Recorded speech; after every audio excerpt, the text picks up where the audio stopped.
Punjabi radio USA ਸੁਣ ਰਹੇ ਸਾਰੇ ਸਰੋਤਿਆਂ ਨੂੰ ਪਿਆਰ ਸਤਿਕਾਰ ਸਹਿ ਨਿੱਘੀ ਜਿਹੀ ਸਤਿ ਸ਼੍ਰੀ ਅਕਾਲ। ਸਭ ਨੂੰ ਜੀ ਨੂੰ ਆਖਦੇ ਹਾਂ। ਅਪਡੇਟ ਕੈਲੀਫੋਰਨੀਆ 'ਚ ਆਪ ਸਭ ਦਾ ਸਵਾਗਤ ਹੈ। ਹਰਜੋਤ ਸਿੰਘ ਜੀ ਸਵਾਗਤ ਹੈ ਜੀ, ਸਤਿ ਸ਼੍ਰੀ ਅਕਾਲ। ਸਤਿ ਸ਼੍ਰੀ ਅਕਾਲ, ਧੰਨਵਾਦ ਜੀ ਆਇਆਂ ਨੂੰ। ਪੰਜਾਬੀ ਰੇਡੀਓ USA ਦੇ ਜਿੰਨੇ ਵੀ ਸਰੋਤੇ ਸਾਡੇ ਸਾਰੇ ਹੀ AM ਸਟੇਸ਼ਨਸ, FM ਸਟੇਸ਼ਨ, ਘਰਾਂ ਦੇ ਵਿੱਚ ਰੇਡੀਓ ਸੈਟਸ ਦੇ ਰਾਹੀਂ, ਟੈਲੀਫੋਨ ਦੇ ਰਾਹੀਂ, ਫੇਸਬੁੱਕ, YouTube ਤੇ ਲਾਈਵ ਦੇਖ ਰਹੇ ਹੋ, ਸੁਣ ਰਹੇ ਹੋ, ਸਾਰਿਆਂ ਨੂੰ ਜੀ ਆਇਆਂ ਨੂੰ ਤੇ ਬਹੁਤ ਹੀ ਪਿਆਰ ਤੇ ਸਤਿਕਾਰ ਭਰੀ ਸਤਿ ਸ਼੍ਰੀ ਅਕਾਲ। ਸਰੋਤਿਓ, ਅੱਜ ਅਕਤੂਬਰ ਦੀ 19 ਤਰੀਕ ਆ, ਦਿਨ ਬੁੱਧਵਾਰ ਆ। ਤੁਹਾਡੇ ਲਈ ਸ਼ਾਮ ਦਾ ਅਪਡੇਟ ਕੈਲੀਫੋਰਨੀਆ ਪ੍ਰੋਗਰਾਮ ਲੈ ਕੇ ਹਾਜ਼ਰ ਹੋਏ ਆ। ਸਾਡੇ ਅੱਜ ਦੇ ਪ੍ਰੋਗਰਾਮ ਦੇ ਸਪਾਂਸਰ ਨੇ ਖਾਲਸਾ ਇੰਸ਼ੋਰੈਂਸ ਏਜੰਸੀ, ਜਿਨ੍ਹਾਂ ਕੋ ਹਰ ਤਰੀਕੇ ਦੀ ਇੰਸ਼ੋਰੈਂਸ ਕਰਵਾ ਸਕਦੇ ਹੋ। ਇੰਸ਼ੋਰੈਂਸ ਬਾਰੇ ਪਤਾ ਕਰਨ ਲਈ ਕਾਲ 408-272-2500। ਟਿਰਕੇਣਾ ਇਮੀਗ੍ਰੇਸ਼ਨ ਲਾ ਫਰਮ, ਇਮੀਗ੍ਰੇਸ਼ਨ ਦਾ ਹੋਵੇ ਕਿਸੇ ਵੀ ਤਰੀਕੇ ਦਾ ਕੰਮ, ਕਾਲ ਅਟਰਨੀ ਜੇ ਟਿਰਕੇਣਾ 415-909-0573। Amarjit Singh Fresno, Gurbachan Singh Nagra Sacramento, Navjeet Dhillon Yuba City, Avtar Singh Manzil Clovis Jugraj Dhaliwal, Harjinder Brar Bakersfield, Jagtar Singh Anandpuri Fremont ਤੇ ਜ਼ੈਂਡਰ ਗਰੁੱਪ, ਜਿੱਥੋਂ ਤੁਸੀਂ ਹੋਮ ਲੋਨਸ ਘਰ ਖਰੀਦਣ ਦੀਆਂ ਸਰਵਿਸਿਜ਼ ਲੈ ਸਕਦੇ ਹੋ। ਕਾਲ ਮੋਹਨ ਚੀਮਾ 5599052575। ਇਹਨਾਂ ਸਾਰਿਆਂ ਦਾ ਧੰਨਵਾਦ। ਤੁਸੀਂ ਵੀ ਇਸ ਪ੍ਰੋਗਰਾਮ ਨੂੰ ਸਪਾਂਸਰ ਕਰਨਾ ਚਾਹੁੰਦੇ ਹੋ, ਸੰਪਰਕ 408-722-7698। ਜੀ, ਅੱਜ ਦੀਆਂ ਖਬਰਾਂ ਵੱਲ ਚੱਲੀਏ ਤੇ ਜੋ ਆਪਾਂ ਕਈ ਦਿਨਾਂ ਤੋਂ ਡਿਸਕਸ ਕਰਦੇ ਆ ਰਹੇ ਹਾਂ, ਪ੍ਰੈਜ਼ੀਡੈਂਟ ਜੋ ਬਾਈਡਨ ਉਹਨਾਂ ਨੇ ਇੱਕ ਸਟੂਡੈਂਟਸ ਦੇ ਲਈ ਜੋ ਲੋਨ ਫॉरगिवनेस ਦਾ ਪ੍ਰੋਗਰਾਮ ਸ਼ੁਰੂ ਕੀਤਾ ਹੈ। ਉਹਨਾਂ ਦੀਆਂ ਐਪਲੀਕੇਸ਼ਨਾਂ ਵੀ ਆਲਰੇਡੀ ਸ਼ੁਰੂ ਹੋ ਗਈਆਂ ਤੇ ਅੱਜ ਵਿਸਕੌਨਸਨ ਦਾ ਇੱਕ ਟੈਕਸ ਪੇਅਰ ਗਰੁੱਪ ਹੈਗਾ ਆ, ਉਹਨਾਂ ਨੇ ਸੁਪਰੀਮ ਕੋਰਟ ਦੇ ਵਿੱਚ ਇੱਕ ਕੇਸ ਫਾਈਲ ਕਰ ਦਿੱਤਾ ਇਹਦੇ ਅਗੇਂਸਟ। ਤੇ ਉਹ ਕਹਿੰਦੇ ਆ ਵੀ ਐਮਰਜੈਂਸੀ ਬੇਸਿਸ ਤੇ ਟੈਂਪਰੇਰਲੀ ਇਸ ਨੂੰ ਬਲੌਕ ਕੀਤਾ ਜਾਵੇ। ਕਹਿੰਦੇ ਭਈ ਇਹ ਜਿਹੜਾ ਪ੍ਰੋਗਰਾਮ ਆ, ਇਹ ਸਹੀ ਤਰੀਕੇ ਦੇ ਨਾਲ ਨਹੀਂ ਕੀਤਾ ਗਿਆ। ਸਟੂਡੈਂਟ ਲੋਨ ਕੈਂਸਲੇਸ਼ਨ ਦੇ ਵਿੱਚ $20,000 ਤੱਕ ਪਰ ਸਟੂਡੈਂਟ ਆਪਣਾ ਲੋਨ ਮਾਫ ਕਰਵਾ ਸਕਦੇ ਹੈਗੇ ਆ। ਆਲਰੇਡੀ ਅਕਤੂਬਰ 23 ਤੋਂ ਕਹਿੰਦੇ ਭਈ ਐਪਲੀਕੇਸ਼ਨਾਂ ਸ਼ੁਰੂ ਹੋ ਜਾਣੀਆਂ ਆ। ਜੇ ਕੋਰਟ ਨਹੀਂ ਇਹਦੇ ਵਿੱਚ ਇੰਟਰਵੀਨ ਕਰਦੀ ਤੇ ਫਿਰ ਸਾਰਾ ਕੁਝ ਸਹੀ ਚੱਲੂਗਾ, ਪਰ ਹੁਣ ਦੇਖਦੇ ਹਾਂ ਸੁਪਰੀਮ ਕੋਰਟ ਇਹਦੇ ਬਾਰੇ ਕੀ ਕਹਿੰਦੀ ਹੈਗੀ ਆ। ਜੀ ਬਿਲਕੁਲ। ਅਗਲੀਆਂ ਜਿਹੜੀਆਂ ਖਬਰਾਂ ਉਸ ਦੇ ਉੱਤੇ ਜੇ ਆਪਾਂ ਨਜ਼ਰ ਮਾਰਦੇ ਜਾਈਏ ਤਾਂ ਟਲੈਰੀ ਕਾਉਂਟੀ ਦੇ ਸ਼ੈਰਿਫ ਆਫਿਸ ਨੇ ਅੱਜ ਜਾਣਕਾਰੀ ਦਿੱਤੀ ਆ, ਇੱਥੇ 20 ਤੋਂ ਵੱਧ ਲੋਕਾਂ ਨੂੰ ਗ੍ਰਿਫਤਾਰ ਕੀਤਾ ਗਿਆ ਆ ਡੋਮੈਸਟਿਕ ਵਾਇਲੈਂਸ ਦੇ ਜਿਹੜੇ ਚਾਰजेस ਆ ਉਸ ਦੇ ਤਹਿਤ। ਅਧਿਕਾਰੀ ਨੇ ਕਿਹਾ ਵੀ 21 ਬੰਦੇ ਤੇ ਇੱਕ ਔਰਤ ਆ, ਉਹਨਾਂ ਨੂੰ ਗ੍ਰਿਫਤਾਰ ਕੀਤਾ ਗਿਆ ਆ। ਸਾਲਾਨਾ ਐਨੂਅਲ ਜਿਹੜੀ ਆ national family violence apprehension detail 19ਵੀਂ ਵਾਰੀ ਜਿਹੜੀ ਇਹ ਕੀਤੀ ਗਈ ਆ, ਉਸ ਵਿੱਚ ਇਹ ਗ੍ਰਿਫਤਾਰੀਆਂ ਪਾਈਆਂ ਗਈਆਂ। ਇਹ ਆਪਰੇਸ਼ਨ ਹਰ ਸਾਲ ਅਕਤੂਬਰ ਮਹੀਨੇ ਦੇ ਵਿੱਚ ਕੀਤਾ ਜਾਂਦਾ, ਕਿਉਂਕਿ ਅਕਤੂਬਰ ਦਾ ਮਹੀਨਾ ਡੋਮੈਸਟਿਕ ਵਾਇਲੈਂਸ ਅਵੇਅਰਨੈਸ ਮੰਥ ਦੇ ਵਜੋਂ ਵੀ ਦੇਖਿਆ ਜਾਂਦਾ ਹੈਗਾ। ਸੋ ਇਸ ਦੇ ਨਾਲ ਨਾਲ ਕਹਿੰਦੇ ਅਰੈਸਟ ਦੇ ਨਾਲ ਨਾਲ 10 ਹੋਰ ਜਿਹੜੇ ਵਾਰੰਟਸ ਆ ਉਹ ਵੀ ਸਰਵ ਕੀਤੇ ਗਏ ਸੀ ਡੋਮੈਸਟਿਕ ਵਾਇਲੈਂਸ ਦੇ ਮੁੱਦੇ ਨੂੰ ਲੈ ਕੇ। ਅਮਰੀਕਾ ਦੇ ਵਿੱਚ ਵੀ ਡੋਮੈਸਟਿਕ ਵਾਇਲੈਂਸ ਦਾ ਮੁੱਦਾ ਕਾਫੀ ਗੰਭੀਰਤਾ ਦੇ ਨਾਲ ਦੇਖਿਆ ਜਾਂਦਾ ਹੈਗਾ ਤੇ ਬਹੁਤ ਸਾਰੀਆਂ ਜਿਹੜੀਆਂ ਬੀਬੀਆਂ ਖਾਸ ਕਰਕੇ ਜਿਹੜੇ ਇਸ ਤੋਂ ਪੀੜਤ ਨੇ, ਕਹਿੰਦੇ ਵੀ 3 ਚੋਂ 1 ਔਰਤ ਤੇ 4 ਚੋਂ 1 ਬੰਦਾ ਜਿਹੜਾ ਉਹ ਡੋਮੈਸਟਿਕ ਵਾਇਲੈਂਸ ਦਾ ਸ਼ਿਕਾਰ ਆ। US ਦੇ ਜਿਹੜੇ ਨੈਸ਼ਨਲ ਡੋਮੈਸਟਿਕ ਵਾਇਲੈਂਸ ਹੌਟਲਾਈਨ ਦੇ ਸਟੈਟਿਸਟਿਕਸ ਆ, ਉਹਨਾਂ ਨੇ ਜਿਹੜੀ ਇਹ ਜਾਣਕਾਰੀ ਦਿੱਤੀ। ਉਹਨਾਂ ਨੇ ਇਹ ਵੀ ਨਾਲ ਦੱਸਿਆ ਵੀ ਜੇ ਕਿਸੇ ਨੂੰ ਵੀ ਡੋਮੈਸਟਿਕ ਵਾਇਲੈਂਸ ਦੇ ਕੋਈ ਸ਼ਿਕਾਰ ਨਹੀਂ ਆ, ਉਹ ਜਾਣਦੇ ਆ, ਤਾਂ ਤੁਰੰਤ ਪੁਲਿਸ ਨੂੰ ਜਾਂ ਕਾਉਂਟੀ ਦੇ ਸ਼ੈਰਿਫ ਡਿਪਾਰਟਮੈਂਟ ਉਹਨਾਂ ਦੇ ਨਾਲ ਜਾਣਕਾਰੀ ਜਿਹੜੀ ਉਹ ਸਾਂਝੀ ਕਰਨ, ਤਾਂ ਜੋ ਉਸ ਅਪਰਾਧੀ ਨੂੰ ਫੜਿਆ ਜਾ ਸਕੇ। ਤੇ ਜੇ ਕਿਸੇ ਨੂੰ ਮਦਦ ਚਾਹੀਦੀ ਹੈ ਤੇ ਨੈਸ਼ਨਲ ਡੋਮੈਸਟਿਕ ਵਾਇਲੈਂਸ ਹੌਟਲਾਈਨ ਦੇ ਉੱਤੇ 24 ਘੰਟੇ ਕਾਲ ਕਰਕੇ ਉਤੋਂ ਮਦਦ ਜਿਹੜੀ ਉਹ ਪ੍ਰਾਪਤ ਕਰ ਸਕਦੇ ਆ। ਉਸ ਦੇ ਲਈ 800 ਨੰਬਰ ਉਹਨਾਂ ਨੇ ਅਲਾਟ ਕੀਤਾ ਹੈ, 1-800-799-7233।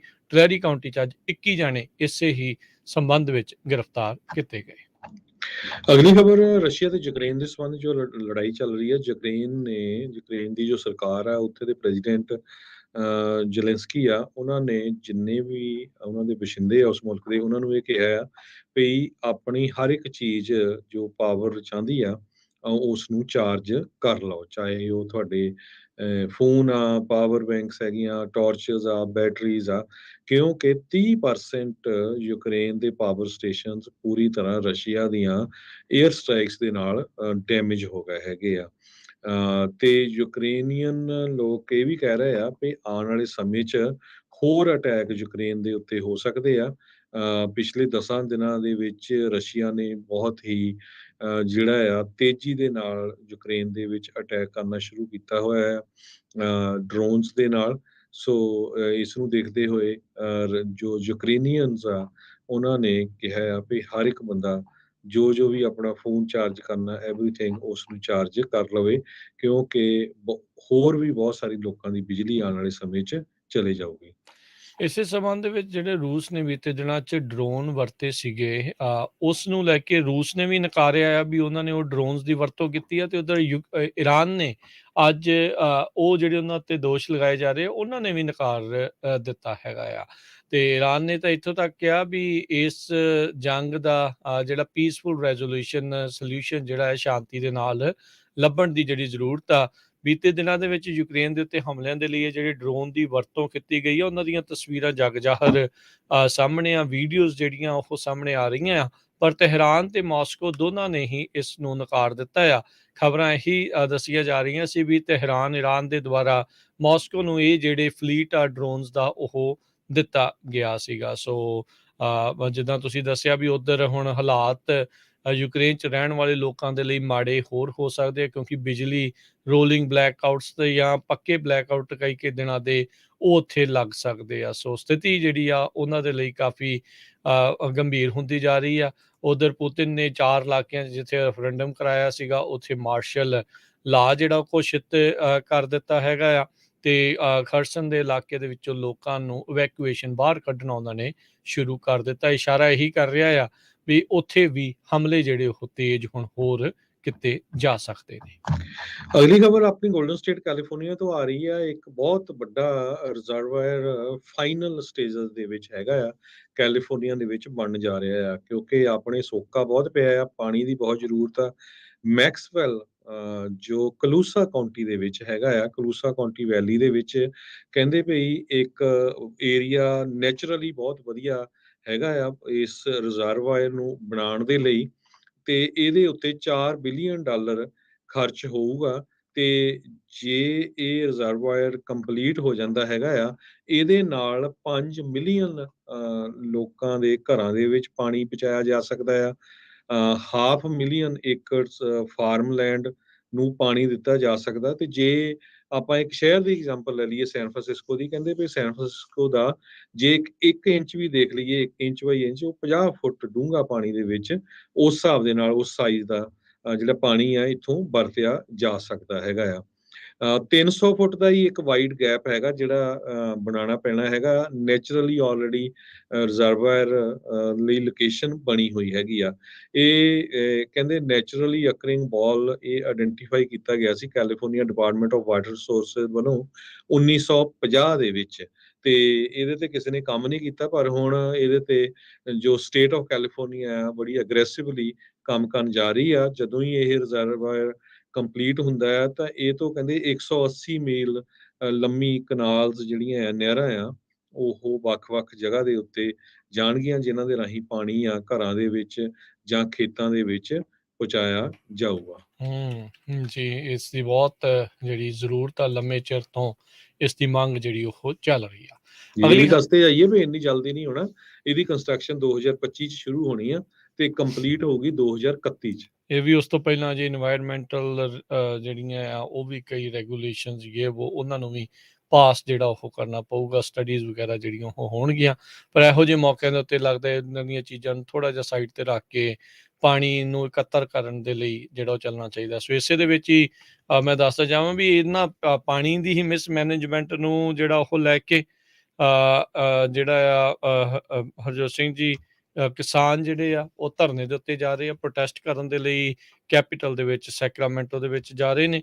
ਸੋ ਆਉਂਦੇ ਬੁੱਧਵਾਰ ਨੂੰ, ਅਗਲੇ ਜਿਹੜੇ ਬੁੱਧਵਾਰ ਨੂੰ 26 ਤਰੀਕ ਨੂੰ ਫਾਰਮਰਸ ਦੇ ਦੁਆਰਾ ਜਿਹੜਾ ਪ੍ਰੋਟੈਸਟ ਆ ਉਹ ਲਿਖਿਆ ਗਿਆ ਹੈ ਕੈਲੀਫੋਰਨੀਆ ਸਟੇਟ ਕੈਪੀਟਲ ਦੇ ਵਿੱਚ। ਸਵੇਰੇ 8 ਵਜੇ ਇਹਨਾਂ ਦਾ ਪ੍ਰੋਟੈਸਟ ਜਿਹੜਾ ਉਹ ਸ਼ੁਰੂ ਹੋਊਗਾ। ਸੋ ਸਰਕਾਰ ਦੇ ਦੁਆਰਾ ਵਾਟਰ ਪ੍ਰੋਬਲਮ ਦੇ ਰੈਜ਼ੋਲੂਸ਼ਨ ਦੇ ਲਈ ਉਹਨਾਂ ਤੋਂ ਜਿਹੜੀ ਉਹ ਮੰਗ ਆ, ਤੇ ਪਾਣੀ ਕੱਢਣ ਦੇ ਲਈ ਜਿਹੜੀ ਕੀਮਤ ਅਦਾ ਕਰਨੀ ਪੈ ਰਹੀ ਹੈ, ਖਾਸ ਕਰਕੇ ਮਡੇਰਾ ਕਾਉਂਟੀ ਵਾਲੇ ਫਾਰਮਰਸ ਨੂੰ ਇੱਕ ਦੀ ਸ਼ੁਰੂ ਹੋਈ ਆ, ਬਾਕੀਆਂ ਦੀ ਜਿਹੜੀ ਉਹ ਹੋ ਜਾਊਗੀ। ਹੋਣ ਵੱਲ ਨੂੰ ਜਿਹੜਾ ਉਹ ਵਧਣਗੇ, ਉਸ ਚੀਜ਼ ਨੂੰ ਜਿਹੜਾ ਰੋਕਣ ਦੇ ਲਈ ਤੇ ਜਿਹੜੇ ਫੈਮਿਲੀ ਫਾਰਮਸ ਆ ਕਹਿੰਦੇ ਵੀ ਉਹਨਾਂ ਨੂੰ ਬਚਾਉਣ ਦੇ ਲਈ ਇਹ ਜਿਹੜਾ ਧਰਨਾ ਪ੍ਰਦਰਸ਼ਨ ਆ ਉਹ ਕੀਤਾ ਜਾ ਰਿਹਾ 26 ਅਕਤੂਬਰ ਨੂੰ ਕੈਲੀਫੋਰਨੀਆ ਦੀ ਜਿਹੜੀ ਕੈਪੀਟਲ ਆ ਉਸ ਦੇ ਸਾਹਮਣੇ। ਸੋ ਜਿਹੜੇ ਜਿਹੜੇ ਵੀ ਉਹਦੇ ਇਰਦ ਗਿਰਦ ਆ ਜਿਹੜੇ ਜਿੰਨੇ ਵੀ ਪਹੁੰਚ ਸਕਦੇ ਆ ਤਾਂ ਇਹ ਪਾਣੀ ਦਾ ਮਸਲਾ ਸਾਰਿਆਂ ਦਾ ਸਾਂਝਾ ਆ। ਸੋ ਇਸ ਦੇ ਲਈ ਜਿਹੜਾ ਉਹ ਜ਼ਰੂਰ ਉੱਥੇ ਪਹੁੰਚਣ। ਤੇ ਫਾਰਮ ਦੀਆਂ ਹੀ ਜਿਹੜੀਆਂ ਖਬਰਾਂ ਜੇ ਕਰਦੇ ਜਾਈਏ, ਅੱਜ ਫੈਡਰਲ ਸਰਕਾਰ ਨੇ ਇੱਕ ਨਵਾਂ ਹੋਰ ਪ੍ਰੋਗਰਾਮ ਉਹ ਐਲਾਨਿਆ ਹੈਗਾ ਜਿਸ ਦੇ ਨਾਲ ਬਿਲੀਅਨਸ ਆਫ ਡਾਲਰ ਜਿਹੜੇ ਸਟਰਗਲ ਕਰ ਰਹੇ ਜਿਹੜੇ ਕਿਸਾਨ ਆ ਉਹਨਾਂ ਨੂੰ ਜਿਹੜੇ ਉਹ ਮਿਲਣਗੇ। ਜਿਹੜੇ ਫਰੈਜ਼ਨੋ ਕਾਉਂਟੀ ਫਾਰਮ ਬਿਊਰੋ ਦੇ CEO ਰਾਇਨ ਜੇਕਬਸਨ ਆ ਉਹਨਾਂ ਨੇ ਜਿਹੜਾ ਉਹ ਜਾਣਕਾਰੀ ਦਿੰਦੇ ਹੋਏ ਜਿਹੜਾ ਉਹ ਦੱਸਿਆ ਆ ਵੀ ਹਜ਼ਾਰਾਂ ਹੀ ਜਿਹੜੇ ਫਾਰਮਸ ਤੇ ਰੈਂਚਰਸ ਜਿਹੜੇ ਆ ਉਹਨਾਂ ਨੂੰ ਅਕ੍ਰੋਸ ਦਾ ਨੇਸ਼ਨ ਇਹ ਬਿਲੀਅਨ ਡਾਲਰਸ ਜਿਹੜੇ ਉਹ ਦਿੱਤੇ ਜਾ ਰਹੇ ਨੇ। USDA ਦੇ ਦੁਆਰਾ 1.3 ਬਿਲੀਅਨ ਡਾਲਰ ਦੀ ਰਾਸ਼ੀ ਇਨਫਲੇਸ਼ਨ ਰਿਡਕਸ਼ਨ ਐਕਟ ਦੇ ਤਹਿਤ ਇਹ ਅਲਾਟ ਜਿਹੜੀ ਉਹ ਕੀਤੀ ਗਈ ਹੈ। ਜਿਹੜੇ ਕਹਿੰਦੇ ਵੀ ਆਲਰੇਡੀ ਇਹਨਾਂ ਦੇ ਵਿੱਚੋਂ ਮਿਲੀਅਨਸ ਆਫ ਡਾਲਰ ਕਈ ਕਿਸਾਨਾਂ ਨੂੰ ਡਿਸਟ੍ਰੀਬਿਊਟ ਵੀ ਕੀਤੇ ਜਾ ਰਹੇ ਨੇ। ਇਹ ਲੋਨ ਪੇਮੈਂਟ ਜਿਨ੍ਹਾਂ ਦਾ ਰਿਸਕ ਹੈਗਾ ਆ ਫੋਰਕਲੋਜ਼ਰ ਦੇ ਉੱਤੇ ਉਹਨਾਂ ਨੂੰ ਜਿਹੜੀ ਉਹ ਮਿਲੇਗੀ। ਸੋ ਕੁੱਲ ਅਮਾਊਂਟ ਕਹਿੰਦੇ ਸੋ ਪਰ 800 ਮਿਲੀਅਨ ਡਾਲਰ ਦੀ ਜਿਹੜੀ ਆ ਉਹ ਦਿੱਤੀ ਜਾ ਚੁੱਕੀ ਆ। ਤਾਂ ਇਸ ਦੇ ਵਿੱਚ ਅਜੇ ਹੋਰ ਮਨੀ ਆਉਣੀ ਬਾਕੀ ਹੈਗੀ ਆ। ਸੋ USDA ਪ੍ਰੋਵਾਈਡ ਕਰਦਾ ਆ ਲੋਨਸ ਜਿਹੜੇ ਕੁਆਲੀਫਾਈ ਨਹੀਂ ਕਰਦੇ ਕਮਰਸ਼ੀਅਲ ਕ੍ਰੈਡਿਟ ਦੇ ਲਈ। ਸੋ ਕਹਿੰਦੇ ਵੀ ਇਹ ਉਮੀਦ ਕਰਦੇ ਨੇ ਵੀ 500 ਮਿਲੀਅਨ ਜਿਹੜਾ ਅਵੇਲੇਬਲ ਆ ਅਜੇ ਵੀ 1.3 ਬਿਲੀਅਨ ਡਾਲਰ ਦੀ ਇਸ ਰਾਸ਼ੀ ਦੇ ਵਿੱਚੋਂ 23,000 ਤੋਂ ਵੱਧ ਜਿਹੜੇ ਪ੍ਰੋਡਿਊਸਰਸ ਹੈਗੇ ਆ ਉਹਨਾਂ ਵਿੱਚ ਵੰਡਿਆ ਜਾਵੇਗਾ। State of California 1.2 billion dollar ports ਦੇ ਉੱਤੇ ਜਿਹੜਾ ਆ ਸਪੈਂਡ ਕਰਨ ਜਾ ਰਹੀ ਆ। ਲਾਸ ਐਂਜਲਸ ਦਾ ਤੇ ਲੌਂਗ ਬੀਚ ਦਾ ਦੋਨੋਂ ਪੋਰਟਸ ਨੂੰ ਇੰਪਰੂਵ ਕੀਤਾ ਜਾਊਗਾ। ਇਹ ਬਹੁਤ ਲੰਮਾ ਸਮਾਂ ਹੋ ਗਿਆ ਜਦੋਂ ਤਾਈਂ ਇਹਦੇ ਤੇ ਕੋਈ ਕੰਮ ਨਹੀਂ ਹੋਇਆ। ਕੈਲੀਫੋਰਨੀਆ ਸਟੇਟ ਟਰਾਂਸਪੋਰਟੇਸ਼ਨ ਏਜੰਸੀ ਨੇ ਅੱਜ ਜਿਹੜੀਆਂ ਗਾਈਡਲਾਈਨਸ ਆ ਉਹ ਇਸ਼ੂ ਕੀਤੀਆਂ ਆ। ਇਹਦੇ ਸੰਬੰਧ ਦੇ ਵਿੱਚ ਪ੍ਰੈਸ ਰਿਲੀਜ਼ ਵੀ ਕੀਤੀ ਆ ਵੀ ਅਸੀਂ ਇਸ ਪ੍ਰੋਜੈਕਟ ਦੇ ਲਈ ਐਪਲੀਕੇਸ਼ਨਾਂ ਜਨਵਰੀ 13 2023 ਤੋਂ ਪਹਿਲਾਂ ਲਵਾਂਗੇ ਤੇ ਜੋ ਅਵਾਰਡਸ ਜਿਹੜੀਆਂ ਵੀ ਕੰਪਨੀਆਂ ਹੋ ਗਈਆਂ ਜਿਨ੍ਹਾਂ ਨੇ ਇਹਨਾਂ ਦੇ ਕੰਮ ਕਰਨਾ ਆ ਉਹਨਾਂ ਨੂੰ ਫੰਡਿੰਗ ਮਾਰਚ 2023 ਤੋਂ ਦਿੱਤੀ ਜਾਊਗੀ। ਕੈਲੀਫੋਰਨੀਆ ਦੇ ਗਵਰਨਰ ਗੈਬਨ ਨਿਊਸਮ ਨੇ ਇੱਕ ਸਟੇਟਮੈਂਟ ਜਾਰੀ ਕਰਦੇ ਹੋਏ ਦੱਸਿਆ ਆ ਵੀ ਦਹਾਕਿਆਂ ਦੀ ਨੈਗਲੈਕਟ ਤੋਂ ਬਾਅਦ ਫਾਈਨਲੀ ਅਸੀਂ ਇੱਕ ਕ੍ਰਿਟੀਕਲ ਇਨਵੈਸਟਮੈਂਟ ਕਰ ਰਹੇ ਹਾਂ ਜਿਹਦੇ ਨਾਲ ਸਾਡੇ ਪੋਰਟਸ ਉਹ ਮਾਡਰਨਾਈਜ਼ ਹੋ ਜਾਣਗੇ। ਸੋ ਇਹ ਬਹੁਤ ਵੱਡੀ ਡਿਮਾਂਡ ਸੀ। ਐਨਵਾਇਰਮੈਂਟਲੀ ਸਸਟੇਨੇਬਲ ਤੇ ਜਿਹੜੇ ਹੋਣਗੇ ਤੇ ਡਿਸਟ੍ਰੀਬਿਊਸ਼ਨ ਵੀ ਇਹਦੇ ਨਾਲ ਵਧੀਆ ਤਰੀਕੇ ਦੀ ਹੋਊਗੀ। ਆਪਾਂ ਨੂੰ ਪਤਾ ਹੈ ਵੀ ਟਰੱਕਰਸ ਦੀ ਕਿੱਡੀ ਵੱਡੀ ਪ੍ਰੋਬਲਮ ਹੁੰਦੀ ਆ। ਸੋ ਇਸ ਪ੍ਰੋਜੈਕਟ ਦੇ ਉੱਤੇ ਫਾਈਨਲੀ ਅਗਲੇ ਸਾਲ ਕੰਮ ਸ਼ੁਰੂ ਹੋ ਜਾਊਗਾ। ਜੀ ਬਿਲਕੁਲ। ਸੋ ਬਹੁਤ ਜ਼ਿਆਦਾ ਜਿਹੜੀ ਇਸ ਦੇ ਵਿੱਚ ਜ਼ਰੂਰਤ ਆ। ਸਨੀ ਗਰੇਵਾਲ ਹੁਣੀ ਆਪਾਂ ਨੂੰ ਫੇਸਬੁੱਕ ਤੇ ਦੱਸ ਦਿੰਦੇ ਕਹਿੰਦੇ ਵੀ ਟਰੱਕਰਸ ਵੀ ਇੱਕ ਪ੍ਰੋਟੈਸਟ ਪਲਾਨ ਕਰ ਰਹੇ ਆ ਨਵੰਬਰ ਦੇ ਪਹਿਲੇ ਵੀਕ ਦੇ ਵਿੱਚ। ਤੇ 1 ਵੀਕ ਦਾ ਕਹਿੰਦੇ ਵੀ ਇਹ ਪ੍ਰੋਟੈਸਟ ਕਰਨਾ ਹੈ। ਮਾਰਕੀਟ ਰੇਟਸ ਤੇ ਬ੍ਰੋਕਰਸ ਦੀਆਂ ਜਿਹੜੀਆਂ ਦਸ਼ਾ ਜਿਹੜੀ ਆ ਉਸ ਤੋਂ ਸਾਰੀਆਂ ਚੀਜ਼ਾਂ ਨੂੰ ਲੈ ਕੇ। ਸੋ ਕੱਲ੍ਹ ਦੇ ਜਿਹੜੇ ਟਰੱਕਿੰਗ ਪ੍ਰੋਗਰਾਮ ਦੇ ਵਿੱਚ ਆਪਾਂ ਇਸ ਬਾਰੇ ਵੀ ਜਿਹੜੀ ਚਰਚਾ ਆ ਉਹ ਕਰਾਂਗੇ ਵੀ ਕੀ ਜਿਹੜਾ ਉਹ ਸੋਚਿਆ ਇਸ ਚੀਜ਼ ਨੂੰ ਲੈ ਕੇ ਜਾ ਰਿਹਾ। ਅਗਲੀ ਗੱਲ ਕਰੀਏ ਬਫਲੋ ਮਾਸ ਸ਼ੂਟਿੰਗ ਜਿਹੜੀ ਹੋਈ ਸੀ। ਪੇਟਨ ਗੈਂਡਰੋਨ ਜਿਸ ਨੇ ਬਫਲੋ ਦੀ ਇੱਕ ਸਟੋਰ ਦੇ ਵਿੱਚ ਜਾ ਕੇ ਗੋਲੀਆਂ ਜਿਹੜੀਆਂ ਉਹ ਮਾਰੀਆਂ। ਅੱਜ ਜਿਹੜੇ ਸਟੇਟ ਦੇ ਅਟਾਰਨੀ ਜਨਰਲ ਲਟੀਟੀਆ ਜੇਮਸ ਆ ਉਹਨਾਂ ਨੇ ਇਹ ਕੀਤਾ ਵੀ ਇਹ ਜਿਹੜਾ ਸ਼ੂਟਿੰਗ ਸਸਪੈਕਟ ਆ ਇਹ ਫ੍ਰਿੰਜ ਜਿਹੜਾ ਸੋਸ਼ਲ ਮੀਡੀਆ ਹੈ ਜਿਹੜੇ ਕਿਨਾਰੇ ਤੇ ਹੁੰਦੇ ਆ ਕਹਿ ਲਓ ਵੀ ਬਿਲਕੁਲ ਹੀ ਇੱਕ ਤਰਫਾ ਜਾਂ ਇਦਾਂ ਦੀ ਭੈੜੀ ਸੋਚ ਰੱਖਣ ਵਾਲੇ ਆ ਉਹਨਾਂ ਤੋਂ ਰੈਡੀਕਲਾਈਜ਼ਡ ਹੋਇਆ ਸੀਗਾ। ਸੋ ਉਹਨਾਂ ਦੀਆਂ ਕਹਿ ਲਓ ਵੀ ਗੱਲਾਂ ਦੇ ਵਿੱਚ ਆ ਕੇ ਇਸ ਨੇ ਇਹ ਘਟਨਾ ਨੂੰ ਅੰਜਾਮ ਕੀਤਾ। ਮਨ ਦੇ ਵਿੱਚ ਇੰਨੀ ਕੁ ਨਫ਼ਰਤ ਜਿਹੜੀ ਆ ਉਹ ਇਸ 'ਚ ਭਰ ਗਈ ਸੀਗੀ। 14 ਮਈ ਨੂੰ ਇਸ ਨੇ ਮਾਸ ਸ਼ੂਟਿੰਗ ਨੂੰ ਅੰਜਾਮ ਜਿਹੜਾ ਉਹ ਦਿੱਤਾ ਸੀਗਾ। ਸੋ ਇਹ ਜਿਹੜੀ ਰਿਪੋਰਟ ਆ ਉਹ ਇੱਕ ਸਾਹਮਣੇ ਜਿਹੜੀ ਉਹ ਆਈ ਆ। ਕਹਿੰਦੇ ਵੀ ਇਸ ਰਿਪੋਰਟ ਦੇ ਵਿੱਚ ਅਨੋਨਿਮਸ ਤੇ ਜਿਹੜੀਆਂ ਅਨਮੋਡਰੇਟਡ ਵੈਬਸਾਈਟ ਆ ਜਿਨ੍ਹਾਂ 'ਚ 4chan ਵਰਗੀ ਵੈਬਸਾਈਟ ਆ ਉਹਨਾਂ ਤੋਂ ਹੀ ਇਸ ਦੇ ਮਨ ਦੇ ਵਿੱਚ ਇਹ ਨਫ਼ਰਤ ਆ ਜਿਹੜੀ ਉਹ ਭਰੀ ਗਈ ਸੀਗੀ। ਸੋ ਕਹਿੰਦੇ ਵੀ ਇਸ ਦੇ ਵਿੱਚ ਇਹਨੇ ਕੋਸ਼ਿਸ਼ ਵੀ ਕੀਤੀ ਲੋਕਾਂ ਨੂੰ ਹੋਰ ਇਦਾਂ ਦੇ ਕਾਪੀ ਕੈਟ ਅਟੈਕਸ ਕਰਨ ਦੇ ਲਈ ਵੀ ਪ੍ਰੇਰਨਾ ਜਿਹੜਾ ਉਹ ਉੱਥੇ ਦਿੰਦਾ ਰਿਹਾ ਹੈਗਾ ਆ। ਸੋ ਹੁਣ ਜਿਹੜੀ ਇਹ ਚੀਜ਼ ਸਾਹਮਣੇ ਆਈ ਆ ਵੀ ਇਹ ਜਿਹੜੀ ਬਫਲੋ ਦੇ ਵਿੱਚ ਸ਼ੂਟਿੰਗ ਹੋਈ ਸੀ, ਇਹ ਇਹੋ ਜਿਹੀਆਂ ਵੈਬਸਾਈਟ ਤੋਂ, ਫ੍ਰਿੰਜ ਸੋਸ਼ਲ ਮੀਡੀਆ ਤੋਂ ਹੀ ਪ੍ਰੇਰਿਤ ਹੋ ਕੇ ਇਹ ਘਿਨੌਣੀ ਘਟਨਾ ਨੂੰ ਇਸਨੇ ਅੰਜਾਮ ਦਿੱਤਾ ਸੀ। ਜੀ, ਅਗਲੀ ਖਬਰ ਵੱਲ ਚੱਲੀਏ। ਅੱਜ ਇਹ ਰਿਪੋਰਟਸ ਆ ਰਹੀਆਂ ਹੈਗੀਆਂ ਆ ਵੀ ਕੈਲੀਫੋਰਨੀਆ ਦੇ ਵਿੱਚ ਜੋ ਆ ਭੂਚਾਲ ਆਇਆ ਹੈਗਾ ਆ ਕੌਬਸ ਏਰੀਏ ਦੇ ਵਿੱਚ। ਕੌਬ ਜੋ ਕੈਲੀਫੋਰਨੀਆ ਦਾ ਏਰੀਆ ਨਾਰਦਰਨ ਕੈਲੀਫੋਰਨੀਆ ਦੇ ਵਿੱਚ ਆ, ਕੁਛ ਮਿੰਟ ਪਹਿਲਾਂ ਹੀ 5 ਵਜੇ ਦੇ ਕਰੀਬ ਕਾਫੀ ਭੂਚਾਲ ਆਏ ਆ। 3.4 ਅਸ਼ਾਰੀਆ ਮੈਗਨੀਚਿਊਡ ਦੇ 3.4 ਮੈਗਨੀਚਿਊਡ ਦੇ ਭੂਚਾਲ ਆਏ ਆ ਨੀਅਰ ਕੌਬ ਲੇਕ ਕਾਉਂਟੀ ਦੇ ਵਿੱਚ। ਯੂਐਸਏ ਜਿਓਲੋਜੀਕਲ ਸਰਵੇ ਨੇ ਦੱਸਿਆ ਹੈਗਾ ਆ ਤੇ 5 ਵਜੇ ਦੇ ਕਰੀਬ ਇਹ ਜੋ ਭੂਚਾਲ ਆਏ ਆ। ਲੱਕਲੀ ਕਿਸੇ ਤਰ੍ਹਾਂ ਦਾ ਵੀ ਕੋਈ ਜਾਨੀ ਜਾਂ ਮਾਲੀ ਨੁਕਸਾਨ ਨਹੀਂ ਹੋਇਆ ਹੈਗਾ। ਕੈਲੀਫੋਰਨੀਆ ਨੇ ਰਾਜਕਮਵੀਰ ਸਿੰਘ ਜੀ $2 ਲੱਖ ਦੇ ਕਰੀਬ ਆਫਰ ਕੀਤਾ ਆ 4 ਮਰਡਰਸ ਨੂੰ ਸੋਲਵ ਕਰਨ ਦੇ ਲਈ। ਉਹਨਾਂ ਦੀ ਕਿਉਂਕਿ 4 ਜਿਹੜੇ ਕਤਲ ਹੋਏ ਆ ਉਹਨਾਂ ਨੂੰ ਹਜੇ ਤੱਕ ਵੀ ਸੋਲਵ ਨਹੀਂ ਕੀਤਾ ਜਾ ਸਕਿਆ। ਸੋ $50,000 ਕੈਲੀਫੋਰਨੀਆ ਦੇ ਗਵਰਨਰ ਗੈਬਨ ਨਿਊਸਮ ਨੇ ਇਹ ਦਿੱਤੇ ਹੈਗੇ ਆ। ਜਿਹੜੇ ਵਿਕਟਮਸ ਸੀਗੇ, ਇੱਕ ਅਲਾਮੀਡਾ ਕਾਉਂਟੀ ਦੇ ਵਿੱਚ ਲਮਾਰ ਮਰਫੀ ਆ। 2017 ਦੇ ਵਿੱਚ 16 ਸਾਲਾਂ ਦਾ ਜੋ ਮਰਫੀ ਆ ਉਸ ਨੂੰ ਮਾਰ ਦਿੱਤਾ ਗਿਆ ਸੀ ਜਦੋਂ ਉਹ ਆਪਣੀ ਬਾਈਕ ਦੇ ਉੱਤੇ ਜਾ ਰਿਹਾ ਸੀ। ਸੋ ਅਲਾਮੀਡਾ ਕਾਉਂਟੀ ਨੇ ਵੀ ਇਹਦੇ ਸੰਬੰਧ ਦੇ ਵਿੱਚ ਜੋ ਉਹ ਪਰਿਵਾਰ ਆ ਉਹਨਾਂ ਨੇ 10,000 ਦਾ ਨਾਮ ਰੱਖਿਆ ਸੀ, ਹੁਣ ਸਟੇਟ ਨੇ 50,000 ਦਾ ਰੱਖਿਆ ਹੈ।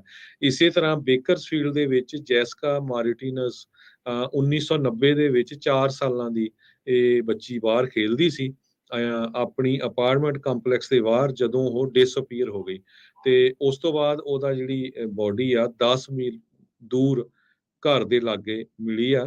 ਤੇ ਕਰਨ ਕਾਉਂਟੀ ਨੇ ਵੀ $10,000 ਦਾ ਨਾਮ ਰੱਖਿਆ ਤੇ ਜੋ ਆਪਣੀ ਸਟੇਟ ਆ ਉਹਨਾਂ ਨੇ ਵੀ $50,000 ਦਾ ਨਾਮ ਰੱਖਿਆ। ਇਸੇ ਤਰ੍ਹਾਂ ਫ੍ਰਿਜ਼ਨੋ ਦੇ ਵਿੱਚ ਕਾਇਰਨ ਰਾਈਟ ਮਈ 2019 ਦੇ ਵਿੱਚ 19 ਸਾਲਾਂ ਦਾ ਕਾਇਰਨ ਰਾਈਟ ਉਹਨੂੰ ਗੋਲੀ ਮਾਰਤੀ ਸੀ ਅਪਾਰਟਮੈਂਟ ਕੰਪਲੈਕਸ ਦੇ ਵਿੱਚ ਫ੍ਰਿਜ਼ਨੋ 'ਚ। ਤੇ ਉਹ ਉਸਦੇ ਵੀ ਜਿਹੜੇ ਹਜੇ ਤੱਕ ਕੋਈ ਸੁਰਾਗ ਨਹੀਂ ਲੱਭਿਆ ਕਿਸ ਨੇ ਜਿਹੜਾ ਇਹ ਕੰਮ ਕੀਤਾ ਹੈਗਾ। ਐਰਿਕ ਵਾਲਸਕੁਇਜ਼ ਇਹ ਸੈਂਟਾ ਪੌਲਾ ਜਿਹੜਾ ਆਪਾਂ ਜਾਣਦੇ ਹੁੰਦੇ ਆ ਜਦੋਂ ਫ੍ਰਿਜ਼ਨੋ ਨੂੰ ਰਸਤੇ 'ਚ ਆਉਂਦਾ ਹੈਗਾ 152 ਤੇ ਉੱਥੇ 21 ਸਾਲਾਂ ਦਾ ਐਰਿਕ ਵੈਲਸਕੁਇਜ਼ ਨੂੰ 1994 ਚ ਮਾਰ ਦਿੱਤਾ ਗਿਆ ਸੀ ਅਪਾਰਟਮੈਂਟ ਕੰਪਲੈਕਸ ਦੇ ਬਾਹਰ ਤੇ ਉਹ ਵੀ ਹਜੇ ਮਿਸਟਰੀ ਸੋਲਵ ਨਹੀਂ ਹੋਈ। ਸੋ 4 ਕਤਲਾਂ ਦੀ ਨੂੰ ਸੋਲਵ ਕਰਨ ਦੇ ਲਈ $2 ਲੱਖ ਦਾ ਟੋਟਲ ਗਵਰਨਰ ਵੱਲੋਂ ਇਨਾਮ ਰੱਖਿਆ ਗਿਆ ਆ। ਤੇ ਜਿਹੜੇ ਵੀ ਲੋਕ ਅੱਗੇ ਆਉਣ ਤਾਂ ਕਿ ਜੋ ਕਤਲ ਹੋਏ ਸੀ ਇਹਨਾਂ ਦੀ ਜਿਹੜਾ ਕਿਸ ਨੇ ਕੀਤੇ ਆ ਉਹ ਮਿਸਟਰੀ ਜਿਹੜੀ ਆ ਉਹ ਸੋਲਵ ਕੀਤੀ ਜਾ ਸਕੇ। ਜੀ ਬਿਲਕੁਲ। ਅਗਲੀ ਜਿਹੜੀ ਗੱਲ ਕਰਦੇ ਜਾਈਏ, ਕੈਲੀਫੋਰਨੀਆ ਦੀ ਇੱਕ ਔਰਤ ਆ ਉਸ ਨੂੰ ਚਾਰਜ ਕੀਤਾ ਜਾ ਰਿਹਾ ਹੈ ਮਰਡਰ ਦੇ ਨਾਲ। ਉਸ ਦੇ ਉੱਤੇ ਦੋਸ਼ ਸੀਗਾ ਵੀ ਉਸ ਦੇ ਦੁਆਰਾ ਫੈਂਟਨਲ ਲੇਸਡ ਪਿਲਸ ਜਿਹੜੀਆਂ ਕਹਿ ਲਓ ਵੀ ਡਰੱਗ ਵਾਲੀਆਂ ਗੋਲੀਆਂ ਉਹਨਾਂ ਉੱਤੇ ਫੈਂਟਨਲ ਲਾ ਕੇ ਜਿਹੜੀਆਂ ਉਸਨੇ ਦਿੱਤੀਆਂ, ਜਿਸ ਕਰਕੇ ਫ੍ਰੈਜ਼ਨੋ ਦਾ ਇੱਕ ਰੈਜ਼ੀਡੈਂਟ ਆ ਉਸ ਦੀ ਇਸ ਸਾਲ ਮੌਤ ਹੋ ਗਈ ਸੀ। ਜੇਡ ਡਰੁਇਥ 41 ਸਾਲਾਂ ਦਾ ਉਹ ਫੈਂਟਨਲ ਪੋਇਜ਼ਨਿੰਗ ਦੇ ਨਾਲ ਜਨਵਰੀ ਵਿੱਚ ਮਾਰਿਆ ਗਿਆ ਸੀ। Fresno county district attorney office ਨੇ ਇਹ ਦੱਸਿਆ। 9 ਮਹੀਨੇ ਇਸ ਪੂਰੇ ਮਾਮਲੇ ਦੀ ਜਾਂਚ ਜਿਹੜੀ ਉਹ ਚੱਲੀ ਤੇ ਡਿਸਟ੍ਰਿਕਟ ਅਟਾਰਨੀ ਆਫਿਸ ਨੇ ਅੱਜ ਜਿਹੜੇ 2 ਫ੍ਰੈਜ਼ਨੋ ਦੇ ਰੈਜ਼ੀਡੈਂਟ ਆ ਇਸ ਬੰਦੇ ਦੀ ਮੌਤ ਦੇ ਨਾਲ ਸੰਬੰਧਿਤ ਉਹਨਾਂ ਨੂੰ ਚਾਰਜ ਕਰ ਦਿੱਤਾ ਆ, ਜਿਨ੍ਹਾਂ ਵਿੱਚੋਂ ਇੱਕ ਕੈਲੀਫੋਰਨੀਆ ਦੀ ਇਹ ਔਰਤ ਵੀ ਜਿਹੜੀ ਉਹ ਦੱਸੀ ਜਾਂਦੀ ਹੈ। ਕੈਸਿਡੀ ਮੈਰੀ ਗੋਨਜ਼ਾਲਸ 21 ਸਾਲਾਂ ਦੀ, ਇਸ ਨੂੰ ਫਸਟ ਡਿਗਰੀ ਮਰਡਰ ਤੇ ਅਲੇਹਾਂਦਰੋ ਵਲਵਰਦੇ ਨੂਨੋ 25 ਸਾਲਾਂ ਦੀ, ਇਸ ਨੂੰ ਐਕਸੈਸਰੀ ਦੇ ਤੌਰ ਦੇ ਉੱਤੇ ਚਾਰਜ ਜਿਹੜਾ ਆ ਉਹ ਕੀਤਾ ਗਿਆ ਹੈਗਾ ਆ। ਹੁਣ ਤੁਸੀਂ ਦੇਖੋ ਹਰਜੋਤ ਸਿੰਘ ਜੀ, ਡਰੱਗ ਤਾਂ ਵੇਚ ਹੀ ਰਹੇ, ਇੱਕ ਤਾਂ ਪਹਿਲਾਂ ਹੀ ਮਾੜਾ ਕੰਮ ਤੇ ਉੱਤੋਂ ਡਰੱਗ ਦੇ ਵਿੱਚ ਇਦਾਂ ਦੀ ਚੀਜ਼ ਉੱਤੇ ਜ਼ਹਿਰ ਲਾ ਕੇ ਜਿਹੜੀ ਉਹ ਨਾਲ ਦੇਣੀ ਜਿਸ ਦੇ ਨਾਲ ਓਵਰਡੋਜ਼ ਜਾਂ ਪੋਇਜ਼ਨਿੰਗ ਦੇ ਨਾਲ ਮੌਤ ਹੋ ਜਾਵੇ। ਇੱਕ ਹੋਰ ਨਵਾਂ ਸਿਆਪਾ ਜਿਹੜਾ ਇਸ ਟਾਈਮ ਕੈਲੀਫੋਰਨੀਆ ਦੇ ਵਿੱਚ, ਇਨਫੈਕਟ ਅਮਰੀਕਾ ਦੇ ਕਈ ਹਿੱਸਿਆਂ ਦੇ ਵਿੱਚ ਇਹ ਜਿਹੜੀ ਬੜੀ ਵੱਡੀ ਫੈਂਟਨਲ ਦੀ ਪ੍ਰੋਬਲਮ ਉਹ ਚੱਲ ਰਹੀ ਆ। ਸੋ ਭਾਈ ਆਉਣ ਵਾਲੇ ਸਮੇਂ 'ਚ ਇਸ ਮੌਕੇ ਵੀ ਬੱਚਿਆਂ ਦੇ ਉੱਤੇ ਜ਼ਰੂਰ ਧਿਆਨ ਰੱਖੋ, ਖੁਦ ਵੀ ਇਹੋ ਜਿਹੀਆਂ ਚੀਜ਼ਾਂ ਦਾ ਜਿਹੜਾ ਉਹ ਧਿਆਨ ਰੱਖੋ ਕਿ ਕਿਹੜੀਆਂ ਚੀਜ਼ਾਂ ਦਾ ਉਹ ਸੇਵਨ ਕਰ ਰਹੇ ਆ, ਕਿਹੜੀਆਂ ਚੀਜ਼ਾਂ ਦੇ ਨਾਲ ਕਿੰਨਾ ਨਾਲ ਉਹ ਮਿਲਦੇ ਗਿਲਦੇ ਆ। ਸੋ ਇਹ ਬਹੁਤ ਜ਼ਰੂਰੀ ਆ। ਸੋ ਇੱਦਾਂ ਦੀ ਘਟਨਾ ਕਿਸੇ ਆਪਣੇ ਦੇ ਨਾਲ ਜਾਂ ਕਿਸੇ ਦੇ ਨਾਲ ਵੀ ਜਿਹੜੀ ਉਹ ਨਾ ਵਾਪਰੇ, ਇਸ ਦੇ ਉੱਤੇ ਹੀ ਆਪਣਾ ਜ਼ੋਰ ਚਾਹੀਦਾ ਹੈ। ਜੀ, ਤੇ ਸਟਾਕ ਮਾਰਕੀਟ ਦੀ ਗੱਲ ਕਰਦੇ ਜਾਈਏ ਅੱਜ। ਜੀ, ਸੋ ਜੇ ਸਟਾਕ ਮਾਰਕੀਟ ਦੀ ਅੱਜ ਆਪਾਂ ਗੱਲ ਕਰਦੇ ਜਾਈਏ, ਪਿਛਲੇ ਕਈ ਦਿਨਾਂ ਦੇ ਜਿਹੜੇ ਇਨਕਰੀਜ਼ ਤੋਂ ਬਾਅਦ 'ਚ ਅੱਜ ਇੱਕ ਵਾਰੀ ਫਿਰ ਸਟਾਕ ਮਾਰਕੀਟ ਥੱਲੇ ਨੂੰ ਜਿਹੜੀ ਉਹ ਆਈ ਹੈਗੀ ਆ। ਅੱਜ ਉੱਦਾਂ IBM ਵਾਲੇ ਜਿਹੜੇ ਉਹ ਖੁਸ਼ ਹੋਏ ਆ, ਬੜੇ ਚਿਰਾਂ ਬਾਅਦ IBM ਨੇ ਆਪਣੀ ਜਿਹੜੀ ਕੁਆਰਟਰਲੀ ਪ੍ਰੋਜੈਕਸ਼ਨਸ ਆ ਉਹਨਾਂ ਨੂੰ ਪਾਸ ਕੀਤਾ ਹੈਗਾ ਆ। ਤੇ ਇਸੇ ਦੇ ਨਾਲ ਉਹਨਾਂ ਨੇ ਜਿਹੜਾ ਆਪਣੇ ਫੁੱਲ ਈਅਰ ਰੈਵਨਿਊ ਫੋਰਕਾਸਟ ਆ ਉਸ ਨੂੰ ਵੀ ਉੱਤੇ ਨੂੰ ਜਿਹੜਾ ਉਹ ਕਰ ਦਿੱਤਾ ਆ। ਉੱਧਰ ਟੈਸਲਾ ਦੀ ਅੱਜ ਜਿਹੜੀ ਹਰਜੋਤ ਸਿੰਘ ਜੀ ਕਾਲ ਹੋਣੀ ਆ ਪਬਲਿਕ ਜਿਹੜੀ ਹੁੰਦੀ ਆ, ਤੇ ਇਸ ਦੇ ਵਿੱਚ ਕਹਿੰਦੇ ਵੀ ਈਲਨ ਮਸਕ ਟਵਿੱਟਰ ਦੇ ਟੇਕ ਓਵਰ ਨੂੰ ਲੈ ਕੇ ਤੇ ਜਿਹੜਾ ਰਿਸੈਸ਼ਨ ਆ ਰਿਹਾ ਆ ਉਸ ਦੇ ਉੱਤੇ ਇਹ ਟੈਸਲਾ ਅਰਨਿੰਗ ਕਾਲ ਦੇ ਵਿੱਚ ਕਹਿੰਦੇ ਵੀ ਉਹ ਚਰਚਾ ਜਿਹੜੀ ਆ ਉਹ ਕਰ ਸਕਦੇ ਆ। ਸੋ ਲੈਟਸ ਸੀ ਕੀ ਬਣਦਾ ਆ। ਓਵਰਆਲ ਟੈਸਲਾ ਦਾ ਅੱਜ $13 ਜਿਹੜਾ ਆ ਸ਼ੇਅਰ ਆ ਉਹ ਥੱਲੇ 6% ਤੱਕ ਗਿਰਾਵਟ ਵੀ ਜਿਹੜੀ ਉਹ 'ਚ ਦਰਜ ਹੋਈ ਹੈ। ਸੋ ਓਵਰਆਲ ਮਾਰਕੀਟ ਡਾਓ ਜੋਨ ਦੇ ਵਿੱਚ ਅੱਜ 100 ਪੁਆਇੰਟਾਂ ਦਾ ਘਾਟਾ ਹੋਇਆ, 30,424 ਦੇ ਉੱਤੇ ਬੰਦ ਹੋਇਆ। S&P ਕੱਲ ਦੇ ਮੁਕਾਬਲੇ 25 ਪੁਆਇੰਟ ਗਿਰ ਕੇ 3695 ਤੇ ਬੰਦ ਹੋਇਆ। ਨੈਸਡੈਕ ਕੱਲ ਦੇ ਮੁਕਾਬਲੇ 92 ਪੁਆਇੰਟ ਗਿਰ ਕੇ 10,680 ਤੇ ਇਹ ਬੰਦ ਹੋਇਆ। ਸੋਨੇ ਦਾ ਭਾਅ $1632 ਪ੍ਰਤੀ ਆਉਂਸ, ਕੱਚੇ ਤੇਲ ਦੀ ਕੀਮਤ $85 ਪ੍ਰਤੀ ਬੈਰਲ ਰਹੀ ਆ। 10 ਈਅਰ ਯੀਲਡ 4.13% ਦੇ ਉੱਤੇ ਚੱਲ ਰਹੀ ਆ। ਤੇ ਬਿਟਕੋਇਨ ਇਸ ਮੌਕੇ ਗੱਲ ਕਰਦੇ ਹੋਏ 18,975 ਇਹ ਵੀ ਥੱਲੇ ਵੱਲ ਨੂੰ ਜਾ ਰਿਹਾ, ਤੇ ਇਥੀਰੀਅਮ ਵੀ ਥੱਲੇ ਵੱਲ ਨੂੰ ਰੁੱਖ ਹੈ ਤੇ $1276 ਦੇ ਬਰਾਬਰ ਚੱਲ ਰਿਹਾ ਆ। ਕੀ ਇੰਡੀਆ ਵੀ ਸ਼੍ਰੀਲੰਕਾ ਬਣ ਜਾਊਗਾ? ਅੱਜ ਪਹਿਲੀ ਵਾਰੀ ਇੰਡੀਆ ਦੇ ਇਤਿਹਾਸ ਦੇ ਵਿੱਚ ਡਾਲਰ ਜਿਹੜਾ ਆ ਇੰਡੀਆ ਦੇ 83 ਰੁਪਈਆਂ ਨੂੰ ਵੀ ਪਾਰ ਕਰ ਗਿਆ। $1 ਦੇ ਬਰਾਬਰ 83 ਰੁਪਏ ਤੇ 1 ਪੈਸਾ ਅੱਜ ਹੋਇਆ ਆ। ਇਹ ਇੰਡੀਆ ਦੇ ਇਤਿਹਾਸ ਦੇ ਵਿੱਚ ਪਹਿਲੀ ਵਾਰੀ ਹੋਇਆ। ਸੋ ਇੰਡੀਆ ਦੀ ਇਕੋਨਮੀ ਜਾਂ ਉੱਥੇ ਦੇ ਹੁਣ ਇਕੋਨੋਮਿਸਟ ਆ ਉਹ ਬੜਾ ਫਿਕਰ ਕਰ ਰਹੇ ਆ ਵੀ ਇਹ ਉੱਥੇ ਦੀ ਇਕੋਨਮੀ ਤੇ ਵੱਡਾ ਅਸਰ ਪਾਊਗਾ, ਕਿਉਂਕਿ ਹਜੇ ਵੀ ਉਹ ਜੋ ਬੈਰਲਸ ਖਰੀਦਦੇ ਆ ਈਵਨ ਦੋ $90 ਦੇ ਕਰੀਬ ਆ ਤੇ ਉਹ ਡਾਲਰਸ ਦੇ ਵਿੱਚ ਆ। ਸੋ ਅਲਟੀਮੇਟਲੀ ਇਹਦਾ ਅਸਰ ਪੈਣਾ। Reserve bank of India already interest rate increase ਕਰ ਰਹੀ ਆ। ਉਹਨਾਂ ਨੇ ਇਸ ਸਾਲ 4% ਤੋਂ ਵਧਾ ਕੇ 5.9% ਇੰਟਰਸਟ ਰੇਟ ਵਧਾਇਆ ਆ ਤੇ ਆਉਣ ਵਾਲੇ ਸਮੇਂ 'ਚ ਵੀ ਵਧਾਊਗੇ। ਸੋ ਜਿਸ ਤਰ੍ਹਾਂ ਆਪਾਂ ਵਾਰ-ਵਾਰ ਕਹਿੰਦੇ ਆ ਰਹੇ ਆ, ਆਪਣੇ ਜਿੰਨੇ ਸਰੋਤੇ ਹੈਗੇ ਆ ਵੀ ਭਾਈ ਜਿਨ੍ਹਾਂ ਦੇ ਇੰਡੀਆ 'ਚ ਰੁਪਈਏ ਪਏ ਆ ਉਹ ਕੱਢ ਲਓ। ਰੁਪਈਏ ਦਾ ਬਹੁਤ ਬੁਰਾ ਹਾਲ ਹੈਗਾ ਆ ਤੇ ਤੁਹਾਡੇ ਥੱਲੇ ਹੀ ਜਾ ਰਹੇ ਆ। ਸੋ USA ਦੇ $1 ਦੇ ਬਰਾਬਰ ਅੱਜ ਇੰਡੀਆ ਦੇ 83 ਰੁਪਏ ਤੇ 1 ਪੈਸੇ ਰਹੇ ਆ, ਤੇ ਕੈਨੇਡਾ ਦਾ ਜਿਹੜਾ ਡਾਲਰ ਆ ਉਹ USA ਦੇ $1 ਦੇ ਬਰਾਬਰ ਕੈਨੇਡਾ ਦੇ $1 ਤੇ 38 ਸੈਂਟ ਰਹੇ ਆ। ਜੀ, ਇੱਥੇ ਪ੍ਰੋਗਰਾਮ ਦੀ ਸਮਾਪਤੀ ਆ। ਮੇਰੇ ਰਾਜਕਨਵੀਰ ਸਿੰਘ ਵੱਲੋਂ ਤੇ ਹਰਜੋਤ ਸਿੰਘ ਵੱਲੋਂ ਤੁਹਾਨੂੰ ਸਭ ਨੂੰ ਪਿਆਰ ਭਰੀ ਨਿੱਘੀ ਸਤਿ ਸ੍ਰੀ ਸਤਿ ਸ੍ਰੀ ਅਕਾਲ। ਅਕਾਲ। ਜਿੰਦੇ ਵਾਸਤੇ ਰਹੋ, ਹੱਸਦੇ ਖੇਲਦੇ ਰਹੋ ਤੇ ਸੁਣਦੇ ਰਹੋ ਪੰਜਾਬੀ ਰੇਡੀਓ USA।